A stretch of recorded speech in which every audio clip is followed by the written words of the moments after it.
Hi guys! Good morning and welcome back to our channel.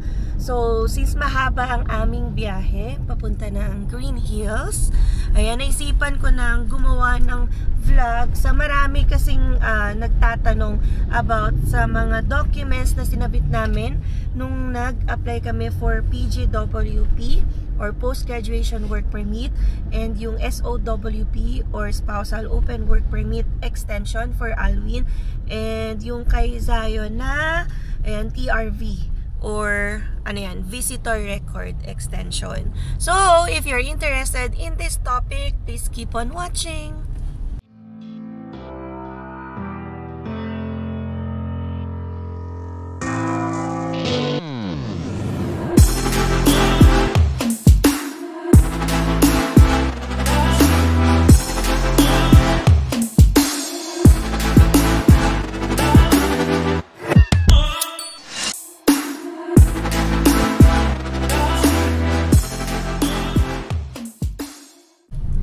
So yan guys, naisipan ko nang gumawa ng video ngayon habang nag-uubos tayo ng oras sa biyahe.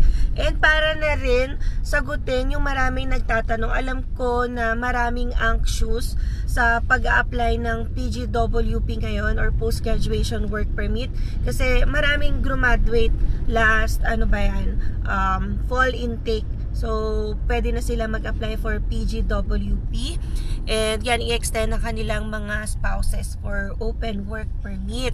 Ayan, minsan nga nahihiya ako na mag-share kasi yung sa case namin, although na-approve ako, si Alwin ay na-refuse. Pero kasi syempre, I think someone will learn from it pa rin naman ano yung mga nakalimutan namin. Syempre, para hindi nyo gawin or hindi mangyari yun sa inyo. So, unahin ko muna yung sa akin.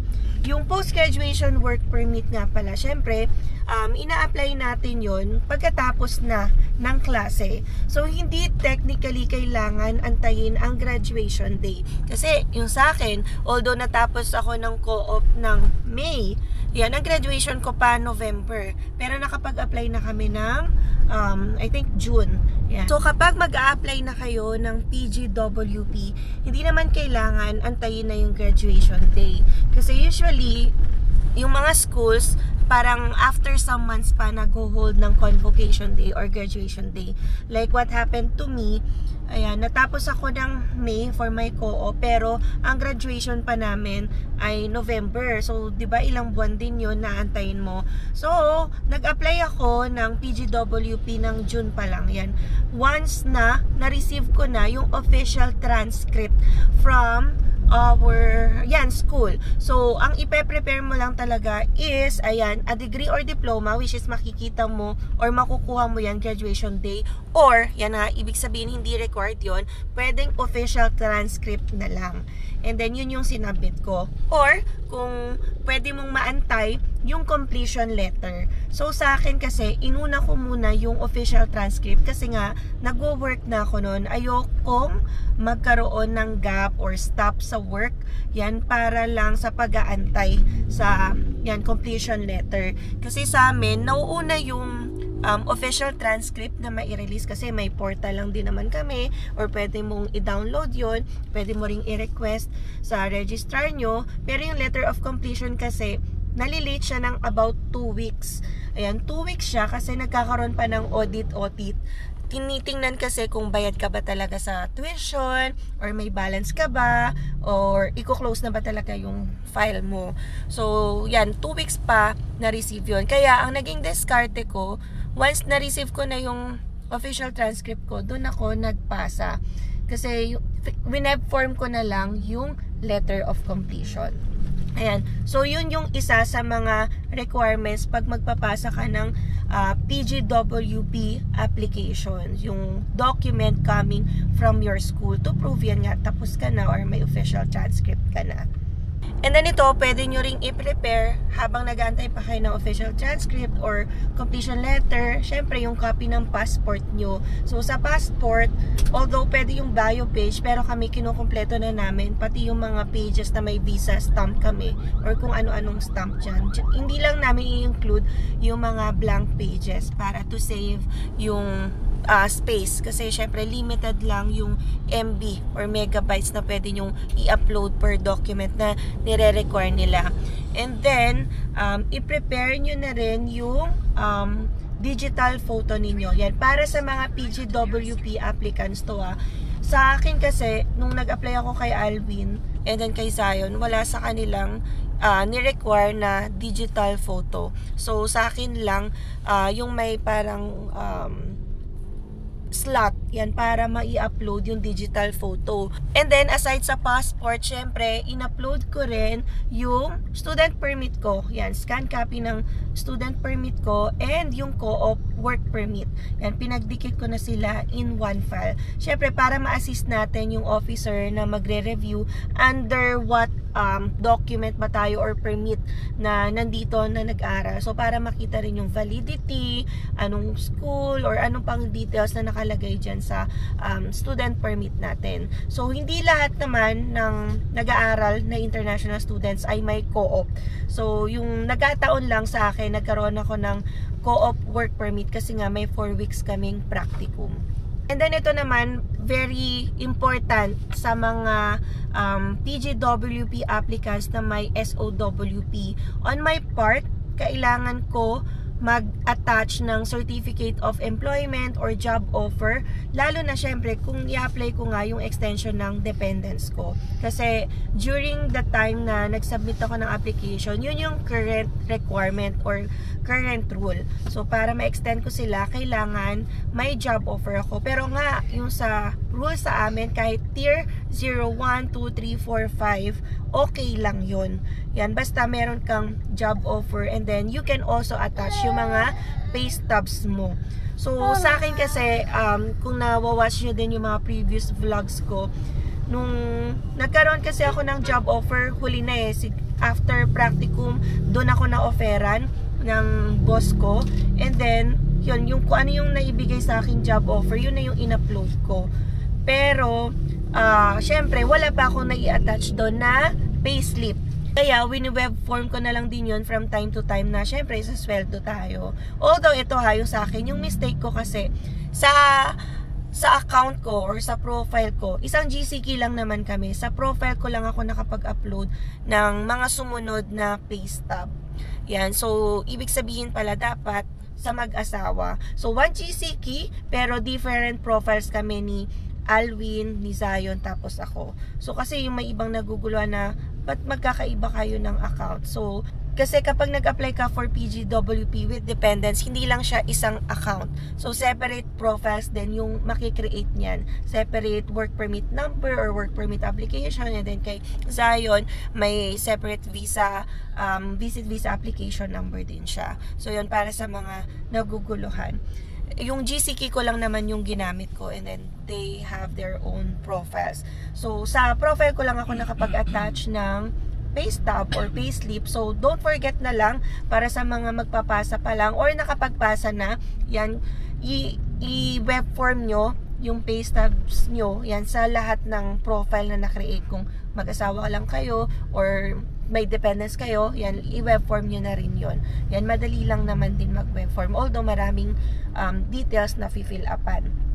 And then, another document na i-attach ko ay yung marriage certificate. Ayan, kasi syempre married ako.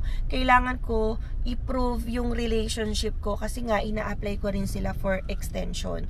Aside sa mga documents na nabanggit ko, ayan, meron din kayong ida-download doon na IMM form. So, fill upan nyo lang din yun. And then yun nga, upload lang din. Validate nyo lang din when you upload it. And then meron din akong finilapan parang as a representative sa aking mga dependents. So, kasi GCK ko yun, parang ako yung principal.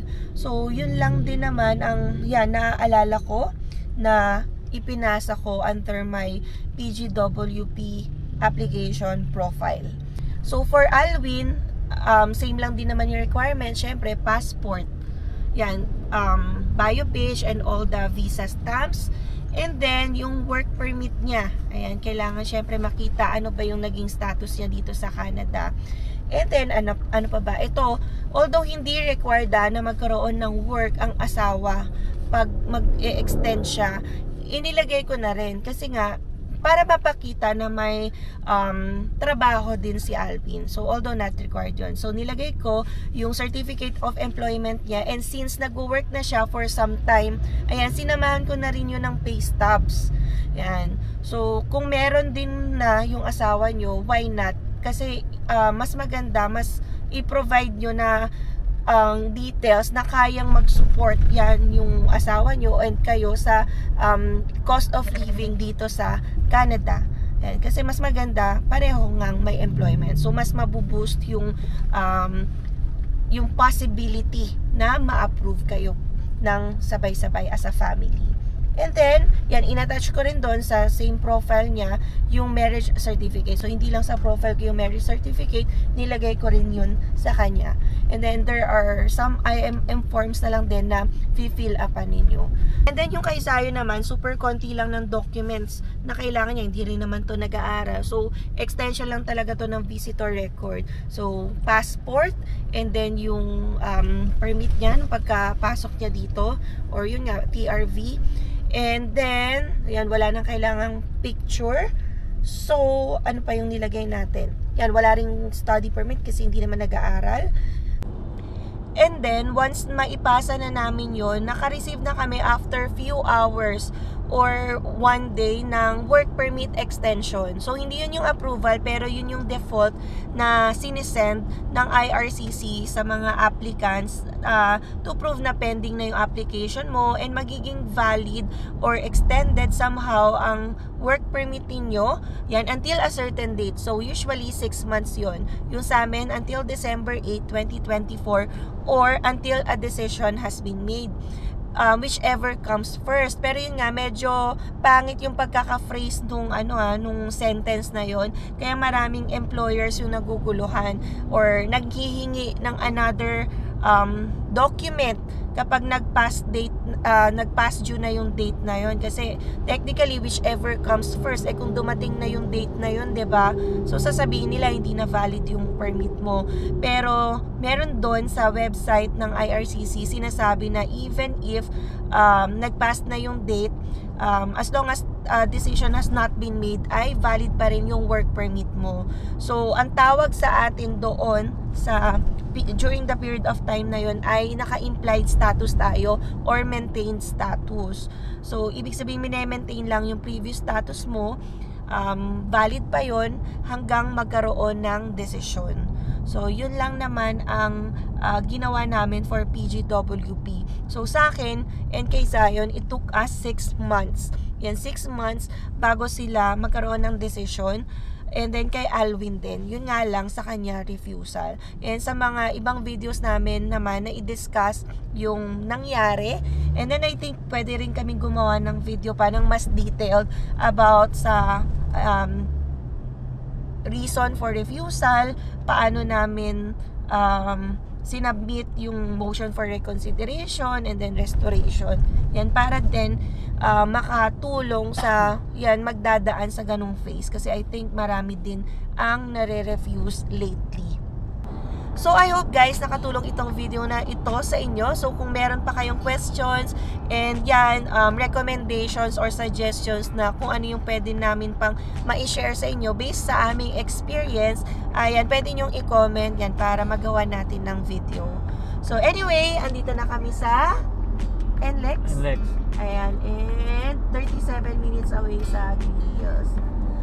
So, hanggang dito na lang. We'll see you again on the next one. Peace!